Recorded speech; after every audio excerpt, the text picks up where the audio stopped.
modes.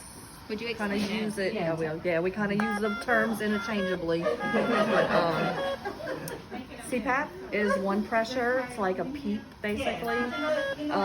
One continuous pressure, mainly used for oxygenation or obstructive sleep apnea patients. They'll wear it at night.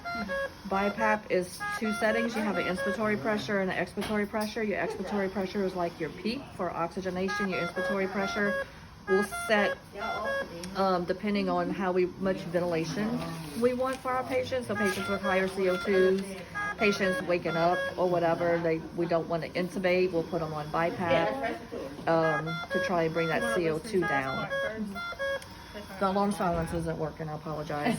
The battery's not not charging.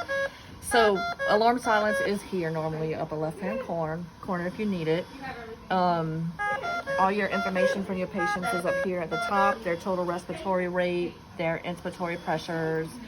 The leak is important to look at.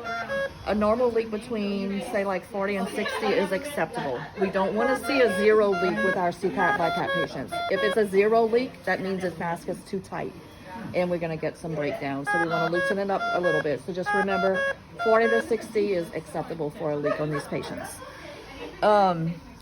If you do have alarms, just leave them up here and don't reset them, so when therapist comes back in, we can see what was alarming if you don't know what it was. If your patient requires some extra oxygen, just a little boost, or maybe while waiting for respiratory to come in, there's 100% O2 here. You can add 2 minutes if they need a little bit extra time, okay? Instead of adjusting their FiO2, just give them that little boost.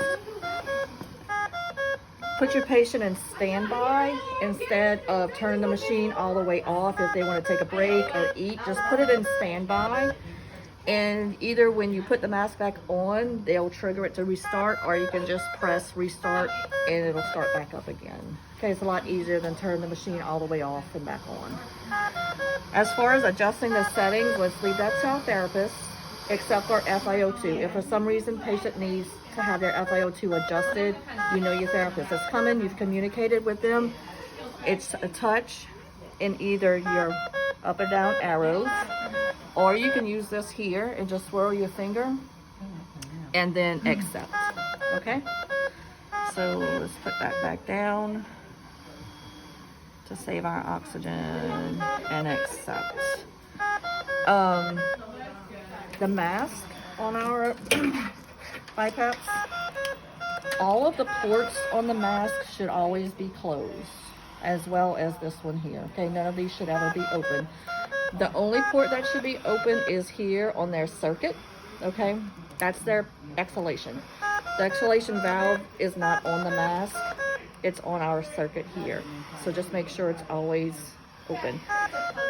There are these that hang that other facilities, other places use. It does fit in here, but we don't use it. If the patient's complaining that it's cold air blowing on them, just twist it and turn it away from them. As far as adjusting the mask, we have the straps that y'all are probably used to adjusting, but we also have this here. You just press the button and you can adjust it. There's a couple little stopping points in between, helps alleviate the pressure off their nose or adjust the leak or whatever you may have. A lot of people aren't aware that that's up here also. We have these that we are trialing this week with wound care. It's